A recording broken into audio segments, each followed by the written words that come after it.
ప్రభువైన యేసు క్రీస్తు యొక్క అతి పరిశుద్ధ నామములో మీ అందరకు అమలాపురం హౌసింగ్ బోర్డు క్రీస్తు సంఘము మరియు కాకినాడ బాపూజీ నగర్ క్రీస్తు సంఘముల తరపున సత్య సువార్త అనే మా టీవీ ప్రసారాలకు స్వాగతం తెలియజేస్తూ ఉన్నాం. ఇవాళ ధ్యానాంశం ఏంటంటే, ప్రభువా ప్రభు అని పిలిచు ప్రతివాడు పరలోక రాజ్యంలో ప్రవేశింపడు. లేదంటే మనం ఇంకొక టైటిల్ కూడా పెట్టుకోవచ్చు, మీరెవరో నాకు తెలియదు, లేదా మిమ్మును ఎన్నడను ఎరగను, మిమ్మును ఎన్నడను ఎరగను. ధ్యానాంశం ప్రార్థన చేసుకుందాం. పరలోకమందున్న మా ప్రియ తండ్రి, పరిశుద్ధుడా, నీ పరిశుద్ధ నామమునకు స్తోత్రములు స్తుతులు తెలియజేస్తున్నాను తండ్రి. మమ్మల్ని సజీవులుగా చేసి తండ్రి, మరి యొక్క సువార్తమానాన్ని తండ్రి 1001వ ప్రసంగం తండ్రి ఈ కెమెరా కొన్న తర్వాత ప్రకటించడానికి తండ్రి నువ్వు ఇచ్చిన గొప్ప కృపకై నీకు స్తోత్రాలు తెలియజేస్తూ, మరి తండ్రి ఈ సత్యము అనేక మంది వినాలని, నీ సత్య మార్గంలో జీవించాలని, ఈ సత్య సువార్తను ప్రకటిస్తూ ఉండగా నాయన, ప్రతి ఒక్కరూ సత్యమును గ్రహించి స్వతంత్రులుగా ఉండటానికి, ఏది నిజమో ఏది అబద్ధమో తెలుసుకోవటానికి ఈ ప్రసంగం సహాయపడేలా చేయమని వినయపూర్వకముగా యేసు క్రీస్తు యొక్క పరిశుద్ధ నామములో ఈ ప్రార్థన చేయుచున్నాను తండ్రి, ఆమేన్. మత్తయి సువార్త 7వ అధ్యాయము 21, 22 వచనం చూసినట్లయితే యేసు ప్రభువారు మాట్లాడుతున్నారు. ప్రభువా ప్రభువా అని పిలుచు ప్రతివాడు కూడా పరలోక రాజ్యంలో ప్రవేశించుడు అని మాట్లాడుతున్నారు. ఈవేళ అనేక మంది ప్రార్థన చేస్తున్నారు, ప్రభువా ప్రభు అని పిలుస్తున్నారు. ఆరాధనలో ప్రభుని పిలుస్తాం, మిగిలిన ఇంటి దగ్గర ప్రార్థన చేసిన ప్రభుని పిలుస్తుంటాం, కీర్తన ద్వారా దేవుని గణపరుస్తూ ఉంటాం, చాలా రకాలుగా మనం దేవుని ఆరాధిస్తూ ఉంటాం. మనం అంటే ప్రపంచంలో ఎంతమంది అయితే ప్రభువా ప్రభు అని పిలుస్తున్నారో వాళ్ళందరూ కూడా పరలోకం వెళ్ళరు అని మాట్లాడుతున్నాడు. మరి ప్రభువా ప్రభు అని పిలిచేది ఎవరు? ప్రభువుని ఎరిగిన వారే కదా, ప్రభువులో ఉన్నవారే కదా. మరి ఎందుకు పరలోకంలో ప్రవేశించరు? ఆ మాట యొక్క అర్థం ఏమిటి అని మనం ఒకసారి ఆలోచన చేసినట్లయితే, ఇక్కడ ఎవరు ఇష్టం వచ్చినట్లుగా వారు ఆరాధిస్తూ మనుషుల కల్పించిన పద్ధతులు దైవోపదేశాలుగా ఎవరైతే బోధిస్తున్నారో, ఆ బోధలు ఎవరైతే వింటున్నారో వారు ప్రభువా ప్రభు అంటే నేను విన్నా అని చెప్తున్నాడు దేవుడు. మనుషుల కల్పించిన పద్ధతులను దైవోపదేశాలుగా ఎవరైతే బోధిస్తుంటే వారితో కలిసి ఆమెన్ అంటారో అటువంటి వారు ప్రభువా ప్రభు అంటే నేను పిలవనని చెప్తున్నాడు. ఇంకా వీళ్ళు మాట్లాడతారు మళ్ళా, ఎప్పుడు నీ నామమును మేము ప్రవచించలేదా, నీ నామమును దెయ్యమును వెళ్ళగొట్టలేదా, నీ నామములను అనేకులకు అద్భుతాలు మేము చేయలేదా అని అడుగుతారండి వాడు. అంటే ఈ ప్రభువా ప్రభు అని పిలిచిన ప్రతి ఒక్కడు కూడా ఏమంటారంటే, మీరెవరో నాకు తెలియదంటే, అదేంటి ప్రభు అలా మాట్లాడుతున్నావు, నీ నామాన్ని ప్రవచించలేదా మేము, నీ నామాన్ని అద్భుతాలు చేయలేదా మేము, ఇంకేమంటారండి వాళ్ళు, నీ నామాన్ని దెయ్యాలు వెళ్ళగొట్టలేదా అంటే, అంటే ఏం చేశారు వీళ్ళు? ఇవన్నీ కూడా క్రీస్తు నామంలోనే చేశారట, అద్భుతాలు చేశారట, దెయ్యాలు వెళ్ళగొట్టారట, ఇంకా ఏం చేశారు వాళ్ళు? ప్రవచించారట. మరి ఇన్ని చేసినా కూడా దేవుడు ఏమన్నాడు ఇవాళ? మీరెవరో నాకు తెలియదు, మిమ్మల్ని నేను ఎప్పుడూ కూడా ఎరగను, నేను అక్రమము చేయవాలారా నా ఎదురుండి పొండి అంటే తీర్పు రోజున ఏంటి మన పరిస్థితి ఏంటి? మనం ప్రభువులో ఉన్నామని భ్రమలో జీవిస్తూ, తప్పులో ఉండి కూడా నిజములో ఉన్నామని భావిస్తూ, మనం ఇదే నిజం అనుకుని గుడ్డిగా మనం వెళ్ళిపోయి చివరికి ఆఖరు నన్ను మీరెవరో నాకు తెలియదంటే, ప్రభా నేను ఇది చేస్తాను అది చేస్తానంటే మీరెవరో కూడా నాకు తెలియదని మాట్లాడతాడు దేవుడు. కనుక ఏది పడితే అది మనం నమ్మేయకుండా లేఖనానుసారంగా ఉందా లేదా, ఇది లేఖనానుసారమైన బోధేనా, ఏదైనా మనుషులు కల్పించిన పద్ధతులా అని మనం ఆలోచన చేయవలసిన వారమే ఉన్నాం మనం. అందుకే తీతుకు పత్రికలో మాట్లాడుతున్నాడు మాట. తీతుకు పత్రికలో ఏమని మాట్లాడుతున్నాడంటే, మొదటి అధ్యాయము 16వ వచనం కనుక మనం చూసినట్లయితే తీతుకు పత్రికలో ఇక్కడ దేవుని ఎరుగుదమని వారు చెప్పుకొందురు. చూసారా, ఈ ప్రభా ప్రభు అని పిలిచే ప్రతి ఒక్కరూ కూడా, నాకు నువ్వు తెలుసు ప్రభా, నీకు ప్రార్థన చేశాం ప్రభా, నీ సన్నిధికి వెళ్ళి మేము ఆరాధించాం ప్రభా అంటారండి వాళ్ళు. కానీ ఎందుకని దేవుడు ఏమంటాడప్పుడు, దేవుని ఎరుగుదమని వారు చెప్పుకొందురు గాని అసహ్యులు, అవిధేయులు, ప్రతి సత్కార్యము విషయమే భ్రష్టులయ్యుండి తమ క్రియల వలన ఆయనను ఎరగమన్నట్టున్నారని మాట్లాడుతున్నాడు. మీ క్రియలు చెడ్డవి. మరికొంతమంది ఏం చేస్తుంటారు, దేవుడు తెలుసు అంటారు కానీ క్రియలు ఉండవండి. అన్ని చెడ్డ పనులు చేసేస్తూ ఉంటారు. ఈ లోకంతో కలిసిపోతూ ఉంటారు. ఈ లోకంలో మనుషులందరూ ఎలా జీవిస్తారు, వీళ్ళు ఎలా జీవిస్తారు. ఈ లోకంలో క్రైస్తవుడు కొంటే ఈ లోకాచారాలన్నీ అనుసరిస్తూ ఉంటాడు. మరికొంతమంది గమనించండి, ఇక్కడ క్రైస్తవుడు అంటాడు ఈ లోకంలో ఆచారాలన్నీ ఆచరిచేస్తూ ఉంటాడండి. ప్రత్యేకంగా ఉన్నాడు వీడు. వీళ్ళకి ఒక రకం మళ్ళీ వీళ్ళు పేరుకి క్రైస్తవుడే, పేరుకి బైబిలే, ముహూర్తం చూస్తేనే కానీ ఏ కార్యక్రమం చేయడు. ఈ లోకంలో అన్ని పద్ధతులు అనుసరిస్తూ ఉంటాడు. కానీ ఇటువంటి వారిని దేవుడు ఏమంటున్నాడంటే, మళ్ళా అసహ్యులు, అవిధేయులు, భ్రష్టులైండి తమ క్రియల వలన ఆయనను ఎరగమన్నట్టున్నారని చెప్పి మాట్లాడుతున్నాడు ఇక్కడ మనకి. కనుక ఇటువంటి వారిగా మనం ఉండకూడదు. క్రైస్తవుడు అయితే ఏం చేయాలి, నువ్వు దైవ గ్రంథం ఏమైతే బోధిస్తుందో ఆ ప్రకారంగా జీవించు. మనకి అన్ని మంచి రోజులే, మనకి చెడు రోజులు దేవుడు ఎక్కడా చేయలేదు. మనకి దేవుడు సృష్టించేసి అంత మంచి చేశాడు. కానీ మనం అయితే అలా కాదండి. పెళ్ళికి మళ్ళా ఎక్కడో ముహూర్తానికి వెళ్తాం మనం. ప్రతి దానికి ఇంకా ఈ పద్ధతులు, ఇంకా ఈ లోక పద్ధతులు ఇంకా అనుసరిస్తూనే ఉన్నాం మనం. అందుకే యెషయా గ్రంథంలో మాట్లాడుతున్నాడు 29:13, ప్రభు ఇలాగూ సెలవిచ్చుచున్నాడు, ఈ ప్రజలు నోటి మాటలతో నా యొద్దకు వచ్చుచున్నారు, పెదవులతో నన్ను కనపరుచున్నారు, కానీ తమ హృదయమును నాకు దూరము చేసుకుని ఉన్నారు అని చెప్తున్నారండి.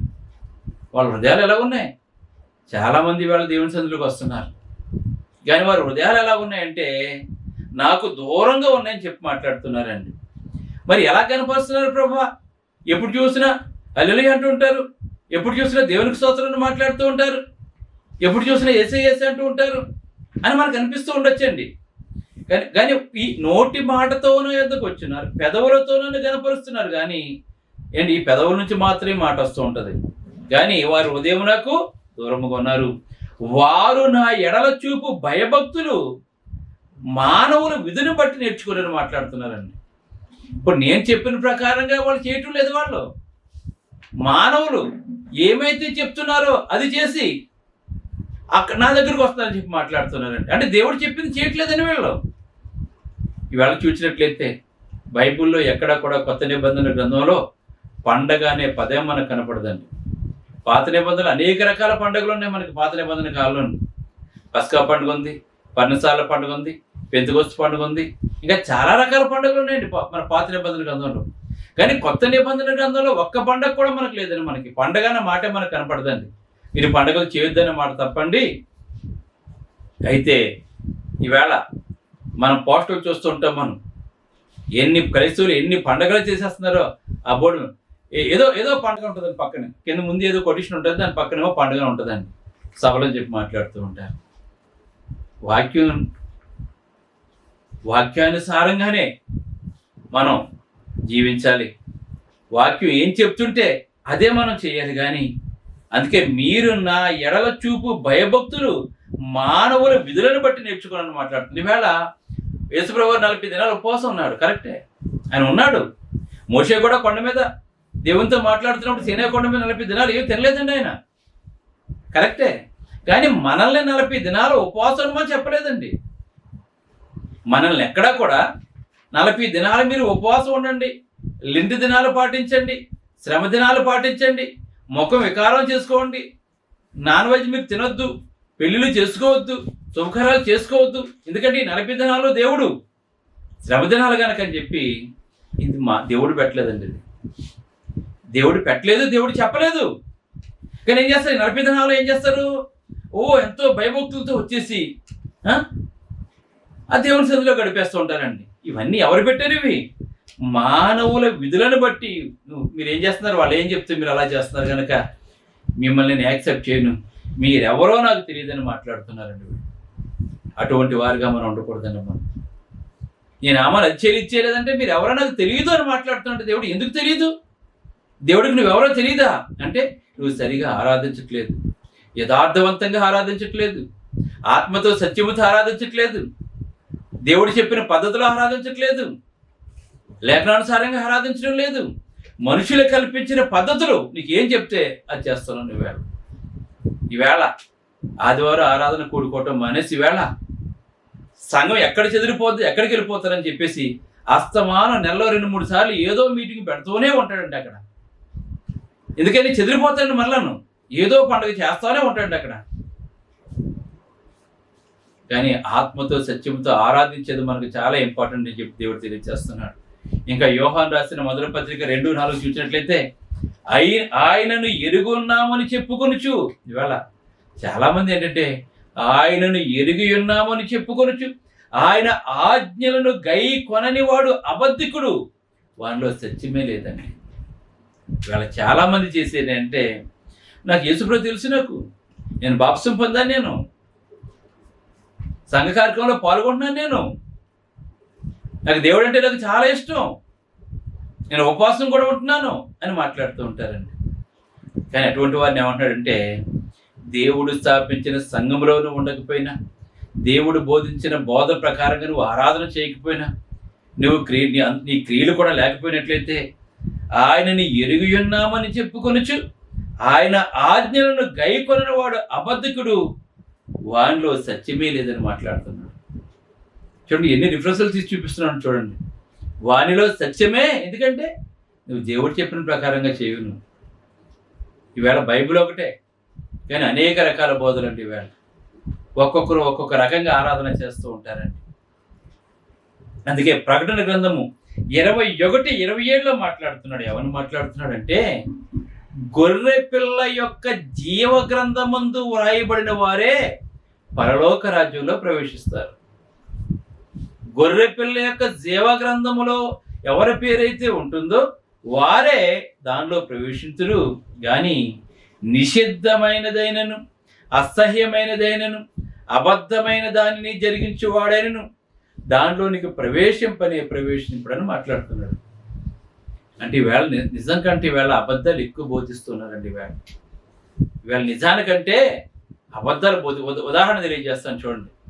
ఈ మధ్యన ఒక ఆమె ఎక్కువగా షార్ట్స్లో మాట్లాడుతూ ఉందండి. ఎక్కువగా ఏమని మాట్లాడుతుందంటే గలతీ పత్రికలో క్రీస్తు యేసులోనికి బాప్తిసం పొందిన మీరందరూ కూడా క్రీస్తుని ధరించుకున్నారు అని ఉంది అని అక్కడ గలతీ పత్రికలో ఉందండి. అది గలతీ సంఘానికి రాశాడండి. గలతీలో ఉన్న క్రీస్తు సంఘానికి పౌలు రాశాడండి. గలతీలో ఉన్న క్రీస్తు సంఘం వేరు, కొరింథీలో ఉన్న క్రీస్తు సంఘం వేరండి. ఇక్కడ ఇప్పుడు అమలాపురం కాకినాడ అంటే ఎలా దూరమో గలతీకి కొరింథీకి కూడా దూరమే. అయితే కొరింథీ పత్రికలో ఒక మాట మాట్లాడు. ఏమని మాట్లాడంటే స్త్రీలు సంఘములో మౌనముగా ఉండాలని చెప్పాడండి ఆయన.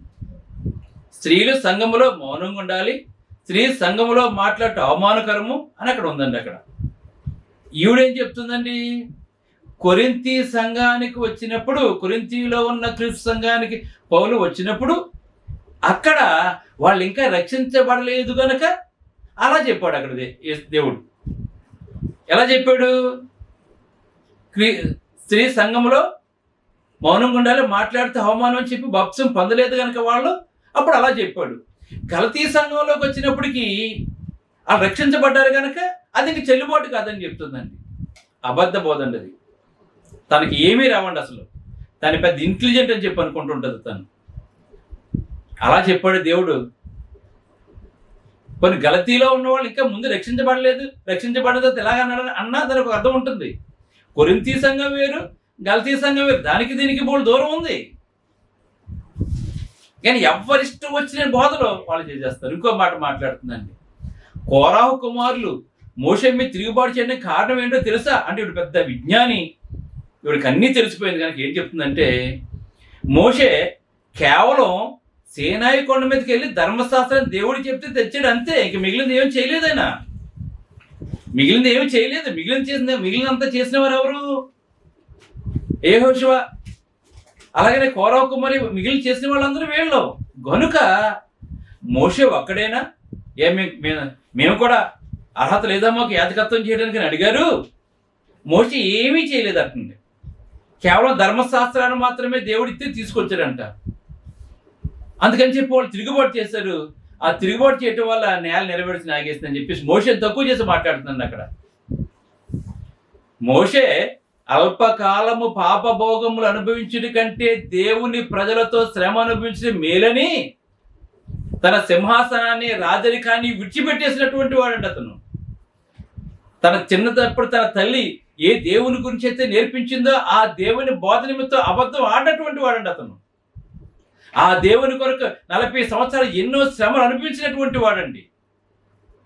దేవుడు అతను ఏరి కోరి ఫరో దగ్గరికి పంపిస్తే ఫరో ఎన్నో అవమానాలు చేశాడు అతన్ని. అయినా కానీ దేవుని యొక్క వాక్యంతో వాళ్ళందరికీ కూడా బుద్ధి చెప్పినటువంటి వాడిని. ఏమీ చేయలేదా మోషే? చూసారా, అబద్ధ బోధలు ఇవన్నీ కూడా సగం తెలుసు సగం తెలియదండి. వచ్చారు అందరూ తయారైపోయి యూట్యూబ్ వచ్చిన తర్వాత సర్వనాశనం చేసేసి క్రైస్తవాన్ని అపహాసం పాలు చేసేస్తున్నారండి. ఇంకొక వాడు మాట్లాడుతుంది. ఏమని మాట్లాడుతుందంటే, వస్తువులు ఏమి పెట్టుకోదటండి. తన నాన్నగారికి ఇష్టం లేదంట.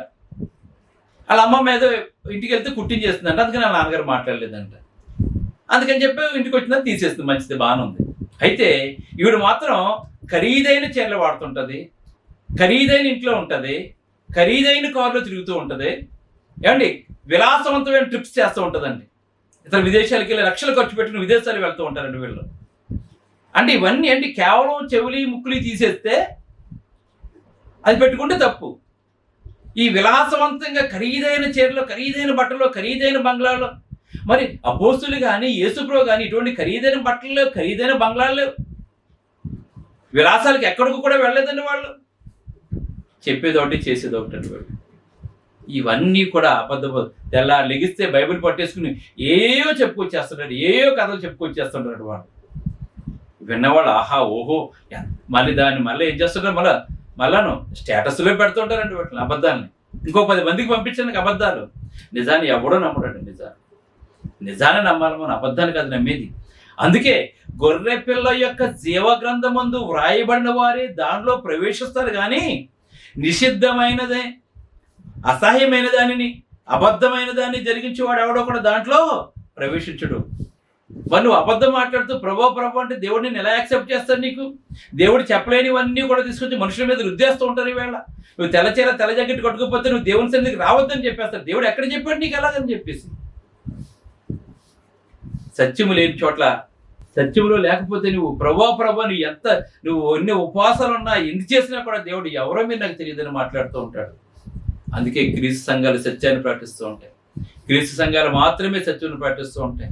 క్రీస్తు నామమున్న సంఘాలకు మాత్రమే మీరు వెళ్ళండి, మీరు ఆరాధన చేయండి, వారు లోకానికి పాత్రలుగా ఉంటారు. మీరు అక్కడే బాప్తిస్మం మీరు పొందండి. ఇంకా రోమీయులకు రాసిన పత్రిక 1:28 చూసినట్లయితే, మరియు వారు తమ మనస్సులో దేవునికి ఇయ్యకపోయి గనుక చేయరాని కార్యములు చేయటకు దేవుడు భ్రష్ట మనసుల వరకు అప్పగించేస్తాడండి. ఇంకా దేవుడు చెప్పింది ఎప్పుడైతే నువ్వు చేయట్లేదో దేవుడు ఏం చేస్తాడంటే ఇంక నీకు భ్రష్ట మనసు ఇచ్చేస్తాడండి. అంతే. ఇంక దేవుడు చాలా అవకాశాలు ఇస్తాడు, చెప్పి చూస్తాడు. నువ్వు వినకపోతే ఏం చేస్తాడంటే భ్రష్ట మనసు ఇచ్చేస్తానని చెప్తున్నాండి. అందుకే హెచ్చరిక చేస్తుండే వేళ మనందరికీ కూడా హెచ్చరిక చేస్తున్నాడు. ఏమని చేస్తానంటే ఎఫెసీ 5:6 వ్యర్థమైన మాటల వలన ఎవడును మిమ్మల్ని మోసపరచనీయకుడి అని మాట్లాడుతున్నాడు. ఈవేళ సువార్తికులు అబ్బబ్బా ఎంత ఎంత బాగా మాట్లాడతారంటే, నిజంగా ఎంత స్మూత్గా డీల్ చేస్తూ ఉంటారంటే, నిజంగా వాళ్ళ మాటలో ఎక్కడ హృదయాంతరంగంలోకి వెళ్ళిపోతుంటే, నిజంగా అతను మాట్లాడుతుంటే బాబు ఏదో అనిపిస్తూ ఉంటుందండి. ఈవేళ ఇటువంటి మాటగారితనంతో మోసంతో మనుషులు ఎదుకు వస్తూ ఉంటారు జనాలు. వాళ్ళ మాటలుంటే మనం ఎక్కడికి ఉబ్బి దబ్బిపోతుంటాం మనం. అందుకే మరియు వారు తమ మనస్సులో దేవునికి చోటియ్యనొల్లకపోయి ప్రత్యేకమైన భాష ఉంటుందండి వాళ్ళకి కనుక అందుకే వ్యర్థమైన మాటల వలన ఎవడనో మిమ్మల్ని మోసపరచనివ్వకండి. సర్పం కూడా చాలా నీట్గా మాట్లాడింది అవతోటి. ఈవేళ అదే విధంగా ఈవేళ సువార్త ముసుగులు బైబిల్ పట్టుకుని సాతాను యొక్క దూతను ఎందుకు వస్తుందండి వాళ్ళకి తెలుసా నీకు? వాళ్ళు ఎంత బాగా మాట్లాడతారంటే, ఎంత మృదువుగా మాట్లాడతారంటే, నిజంగా ఇదే వెన్నపూస ఎలాగైతే కరిగిపోతుంటుందో వాళ్ళ మాటలే జనాలు అలా కరిగిపోయి అయ్యి బాబోయ్ ఇది అంటారండి. వాళ్ళు ఏమంటారు, ఇది దేవదూతల భాషే కానీ మనుషుల భాష కాదని మాట్లాడుతుంటారు వాళ్ళు. వాళ్ళు వస్తే దేవదూతలో చూస్తుంటారు వాళ్ళని. అంత స్మూత్గా హ్యాండిల్ చేస్తున్నాడు సాతానండి. కానీ పడిపోతుంది దాంట్లోకి వెళ్ళిపోయండి. ఇట్టి క్రియల వలన దేవుని ఉగ్రత అవిధేయులైన వారి మీదకి వస్తుందని చెప్తున్నాడు దేవుడు. కనుక నువ్వు అవిధేయుడు అయితే దేవుని యొక్క ఉగ్రత నీ మీదకి వస్తుందని చెప్తున్నాడు దేవుడు. అందుకే మొదటి సమూయేలు గ్రంథం 15:22లో అందుకు సమూయేలు తాను సెలవిచ్చిన ఆజ్ఞను ఒకడు గైకొంట వల్ల యెహోవా సంతోషిస్తాడండి. అంతే, దేవుడిచ్చిన ఆజ్ఞను గైకుంటేనే దేవుడు సంతోషిస్తాడు తప్ప మనుషుని చెప్పింది నువ్వు గైకుంటే నీ సంతోషించాడు దేవుడు. అందుకే తిమోతి 2:3-5 చూసినట్లయితే పైకి భక్తి గల వారి వలె ఉండి దాని శక్తిని ఆశ్రయించిన వారయ్యుందురు. పైకి భక్తి గల వారిగా ఉంటారు కానీ ఆ భక్తి యొక్క శక్తిని వారు ఆశ్రయించలేరు. ఎందుకు ఆశ్రయించలేరు? అది సత్యం కాదు కనుక. అందులో ఎటువంటి శక్తి ఉండదండి. మనుషులు చెప్పింది కనుక దాంట్లో ఎటువంటి శక్తి కూడా ఉండదండి. అది దేవుడు నడిపించిన పద్ధతులు కాదండి అవి. ఇట్టి వారికి విముఖుడవై ఉండుము అని మాట్లాడుతూ 8వ వచనంలో ఎంబ్రే అని వారు మోషేని ఎదిరించినట్లు మీరును చెడిన మనసు కలిగి విశ్వాస విషయంలో భ్రష్టులై సత్యమును ఎదిరించని మాట్లాడుతున్నారండి. వీరును చెడిన మనస్సు కలిగి, చూసారా, ఎంబ్రేలు మోషేని ఎలాగైతే ఎదిరించిన వాళ్ళు సత్యం చెప్తుంటే మమ్మల్ని కూడా ఎలాగ ఎదిరిస్తూ ఉంటారండి.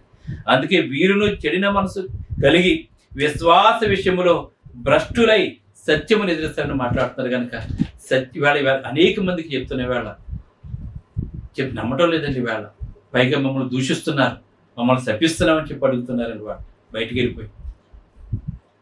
కానీ నువ్వు ఎంత తప్పు చేస్తున్నావో, ఎంత ఘోరమైన తప్పిదలో నువ్వు జీవిస్తున్నావో నీకు తెలియదు. నీకు మరణించిన తర్వాత నీకు తెలుస్తూ ఉంటుంది. కనుక అంతవరకు వెళ్లకుండా సత్యమును తెలుసుకోండి. ప్రభువుని పిలిచే ప్రతివాడు పరలోక రాజ్యంలో వెళ్ళండి. మీరు ఎవరో నాకు తెలియదండి. అదేంటి ప్రభా మేము వచ్చేది చేయలేదంటే మీరు ఎవరో కూడా నాకు తెలియదని చెప్పి మాట్లాడుతుంటారు. అటువంటి వారిగా మనం ఉండకూడదని ఈ వాక్యాన్ని మీకు తెలియజేస్తాం. ప్రార్థన చేసుకుంటాం. పరలోకమందున్న మా ప్రీత పరిశుద్ధుడాని పరిశుద్ధ నామమునకు స్తోత్రాలు తండ్రి. ప్రభుని పిలిచే ప్రతివాడు పరలోక రాజ్యానికి వెళ్ళగానే నీ చిత్త ప్రకారం చేసేవాడు అవుతాడు తండ్రి. ఇవాళ నీ చిత్తానికంటే మనుషుల చిత్తాన్ని నెరవేరుస్తున్నారు తండ్రి. మనుషులు కల్పించిన పద్ధతులు దైవోపదేశాలుగా తండ్రి భావిస్తూ ఉన్నారు తండ్రి. వారందరూ మార్పు చెందారు ప్రభు. ఈవేళ క్రీస్తు సంఘం కాకుండా ప్రభు ఏవేవో పేర్లు పెట్టుకుని ఏవో రకరకాల ఆరాధనలు చేస్తూ ప్రభు ఉన్నది లేనట్టు లేనిది ఉన్నట్లుగా చేస్తుంటే అక్కడికి అనేక మంది వెళ్ళిపోతున్నారు తండ్రి. అటువంటి వారందరినీ నీ సత్యమైన ప్రసంగం సహాయపడలేని చేయమని యేసు క్రీస్తుని అడుగుకుంటున్నాను తండ్రి. ఆమేన్. మీ అందరికీ వందనములు. బ్రదర్ జార్జ్ రాజు వారా, church of Christ, housing board, Amalapuram, near KIMS medical college, Konaseema district 523201. Mobile number 9848730355, 92933174174. Email ID georgerajuvara@gmail.com. Website www.helpingforpoor.com.